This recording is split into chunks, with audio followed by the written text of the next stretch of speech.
انا بصلي الضحى والظهر والعصر كويس قوي، بس بنام لحد بقى بالليل، وبصلي المغرب والعشاء وقيام الليل مع بعض الساعة بتنامي 12.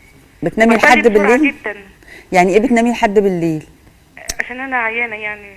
اه يا حبيبه قلبي، الف سلامه عليك. انا كفيفة على فكرة. اه يا ربنا حبيبه. يشفيك بصلي ويعافيك. بس بسرعة، بس ما تعاملنيش معاملة يعني عادية يعني. ايوه ايوه طبعا، انت بتقولي ان انت عايزة اشوف غلط ولا صح يعني اللي انا بعمله ده. يعني بصلي بسرعة جدا. لا، واحده واحده يا ام محمد بس عشان نفهم السؤال. انت بتقولي بتصلي المغرب والعشاء، يعني بتصلي المغرب بعد صلاه العشاء؟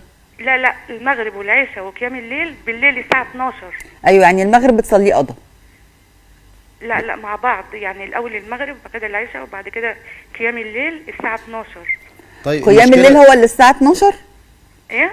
قيام الليل هو اللي الساعه 12 ولا المغرب والعشاء ورا كله؟ بعض مع بعض، ما اعرفش بقى كده غلط ولا صح. ايوه ماشي. يعني انت المغرب لما يأذن انت بتضمهم بتصلي الساعه على بعض. 12؟ لا ببقى نايمة عشان انا يعني بتبقي تعبانة نايمه يعني. تعبانه؟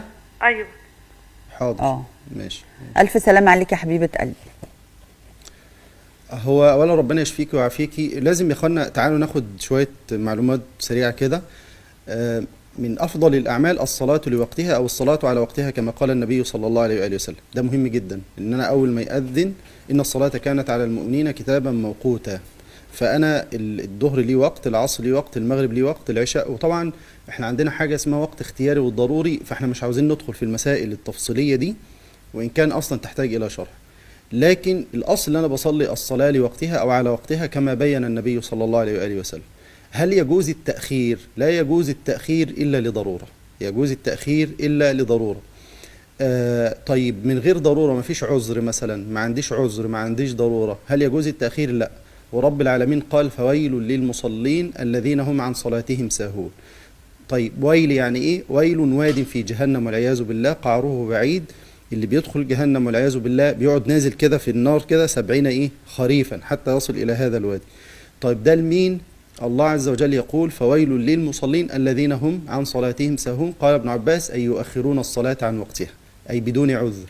طيب أنا عندي عذر، مثلا تعبانة فنمت، تعبان فنمت، مش قادر أقوم أو غصب عني ما قمتش إلا بعد خروج الوقت. فما الحكم في ذلك؟ الحكم في ذلك إن هو قول النبي صلى الله عليه وسلم ليس في النوم تفريط إنما التفريط في اليقظة.